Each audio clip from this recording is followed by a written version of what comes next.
నీ కుటుంబం అడుగుతుందా? ఏదిరా నువ్వు నమ్ముకున్నావు, చర్చని వెళ్తున్నావు, దేవుడు అంటున్నావు, ప్రార్థన చేస్తున్నావు, ఏదిరా దేవుడి కార్యం ఏదిరా?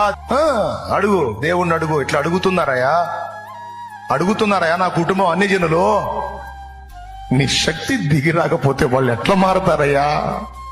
నీ శక్తి చూపించకపోతే వాళ్ళు ఎట్లా మారతారు ప్రభువా? నా పక్షంగా కదలవయ్యా, నువ్వు కదలకపోతే వాళ్ళు ఎట్లా మారతారయ్యా? ఎగతాళి చేస్తున్నారు కదా ప్రభు వాళ్ళు. నువ్వు తెగ ప్రార్థనలు చేస్తున్నావుగా, తెగ మొర్ర పెడుతున్నావుగా, తెగ చేస్తున్నావు. ఏది నీ దేవుడు అని అడుగుతున్నారు. దేవా, నీ శక్తి కావాలయ్యా, నీ శక్తి రావాలయ్యా, ఒరిజినల్ గా రావాలయ్యా. ఒరిజినల్ గా నీ శక్తి నా బిడ్డలు కుటుంబం అనుభవించాలయ్యా. ఎగతాళి చేస్తున్నా నా వాళ్ళు సిగ్గుపడాలయ్యా. నీవు చెప్పింది నిజమే. యేసు సజీవుడు, ఆయన ఉన్నవాడు, ప్రార్థన వినువాడు. నిజమే.